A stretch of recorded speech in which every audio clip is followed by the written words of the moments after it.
Pinewood? Pinewood, okay. Okay, so This is a fun one. We came up with building another 4-unit building at Pinewood based on the fact that we were able to obtain additional funding from Dearborn Heights about 6 months ago, as well as our 2014-15 home grant, and the proceeds from the 6 units that are just being completed, the construction. The reason we're doing another 4 is just to stabilize the condo, and because the previous administration had purchased a 5-acre lot. The original plan was for over 100 condos there, and then we'll probably bow out after this building is complete at 32. So we did quite a bit of density reduction, but you know, we had to develop on it because we bought it with NSP money, so there has to be an end use. So this will allow us to close out our NSP and finish up. The reason the cost is so high is because we had to go to Davis-Bacon, which mandates that you pay prevailing wage, basically union wages for each trade. That makes the cost rise about 25 to 30%.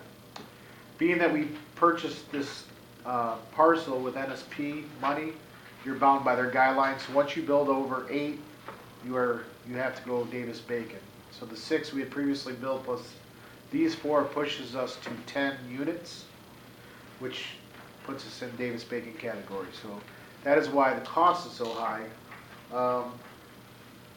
And our bids came in right at what we have projected as our budget. So we've kind of pulled each one of the top 3 bidders in last week and asked where they thought we could make some cuts, some value engineering. They gave us some ideas.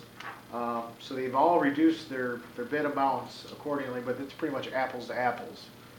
So we're able to knock about $30,000 off there, and we're looking to trim even more. We're doing some more value engineering. And the reason we have to bring it tonight is because with the first $130,000 that we received from Dearborn Heights has a deadline to spend of June 30th of this year. Each one of the contractors we brought in said they could make that happen as far as ordering materials, getting started. We could bill that amount and pay it by June 30th, which would put us in compliance. Being that it's so close to the budget as well, you know, that's why we brought them in case there's a change order. We didn't want to have a lame duck project. There is a buffer there. You know, that doesn't include our 15 and 16 monies of $167,000. We don't want to use it if we don't have to, but it's there. Also, Dearborn Heights is bowed out of the consortia, so in our future meetings, their communities can put in proposals for additional funding, which we will put in for. So that is another avenue. But there will be no general fund money spent on this project whatsoever. But the taxes we take in will be just like general tax Right. collection. Right? Yeah, with anything, you know, all communities that get these grants, nobody makes money on these homes. No, I understand that, but I'm just saying, like when somebody staggered. buys it and they pay their taxes, Yes, it just yes, goes that'd into be our our tax okay. rate. Yep, that does not get paid back. Okay. Hey Jeff, what are we gonna do about the rest of the site there? You know, because there is, I think, an additional road there. Yes, Spruce Drive is. Are we gonna tear that up? Is that something in the plans? There has to be an end use there. We have thrown around a few different ideas, but it has to meet a national objective of NSP, so a possibility would be a park or human park. There's other possibilities as far as end uses we can look at, but Turn it back in the woods? Can you just leave it alone? yeah, you Tear can leave out it as green concrete, space, just I leave believe, as but it has to be maintained. Yep. I'll look into that and give us some options, but we aren't sure. We know that we don't want to continue throwing large amounts of our grant funds into that. Right.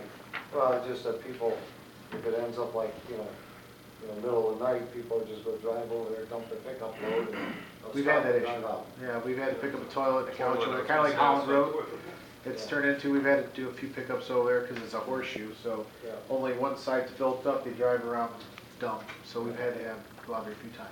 Okay. Actually, and you know, that's the reason we want to continue building too, is that association isn't that stable yet. I mean, we've had to cut the 5-acre parcel now for a year. So we're trying to get them stabilized where they can stand on their own 2 feet and we can kind of bow gracefully, and they can still survive on their own. Thank you. Have you checked the references for the modular construction? Yes, that, we called, they did a 6-unit project in the city of Warren for $800,000, and that checked out really well. They got rave reviews from 2 people in Warren, and then they had some that were a little smaller than what we're doing that checked out as well. So the sole building company, they're the ones who get the credit. Yeah, they're who we have now, and ideally, you know, in a perfect world, we want to stay with them, but when you're using federal funds, you have to go with the lowest responsible bidder. Actually, there was a lower bidder, but they didn't have much experience with Davis-Bacon, and that is pretty intense. There's a lot of paperwork involved, so we want to make sure with the time sensitivity, we want somebody that can handle that, be compliant.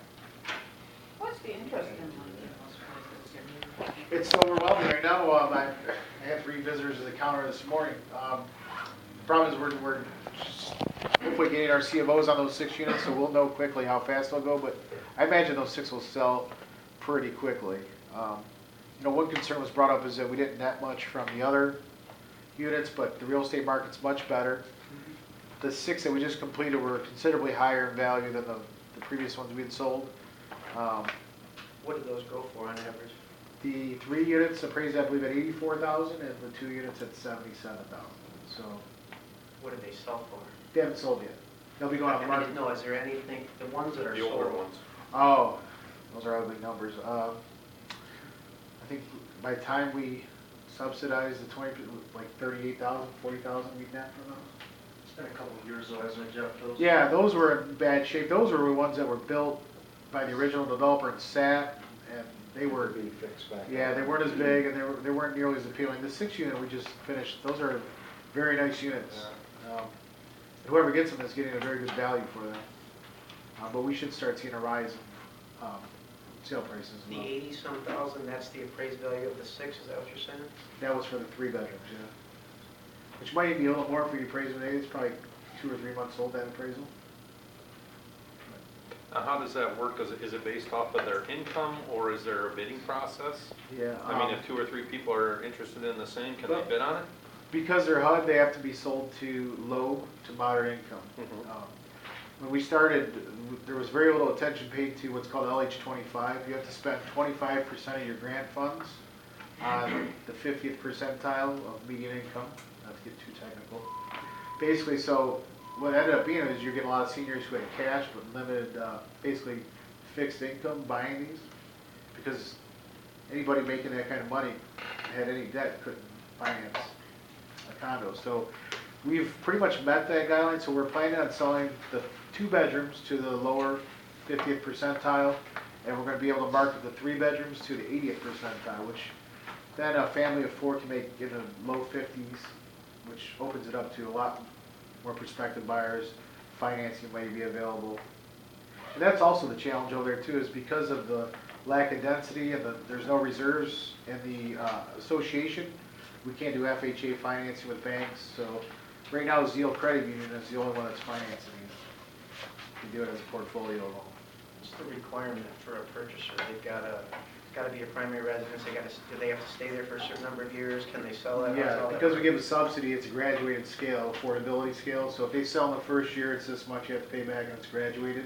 After 10 years, they don't have to pay the 10 subsidy years. back. Okay. And we put that on the lien, as a lien. But if somebody sells it, does it have to stay and meet the If they sell during the parameters? affordability period, they would have to pay back the subsidy Okay. portion. What's the qualifications for the 2-bedroom and instead of 3-bedroom?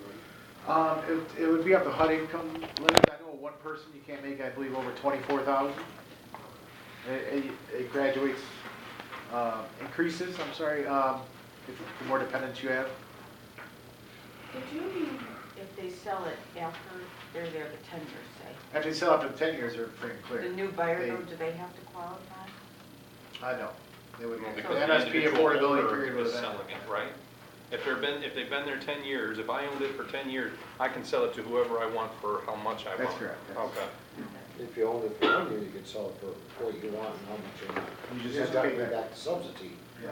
But then at that point, it's still no longer a median or a median income type thing. It's Unless you sell it for not to pay the subsidy back, if the subsidy's so Well, that's what I'm Yeah. saying. Yeah, and it stays pretty high, it's Rough like a cut. mortgage, the first 5 or 10 years. Right.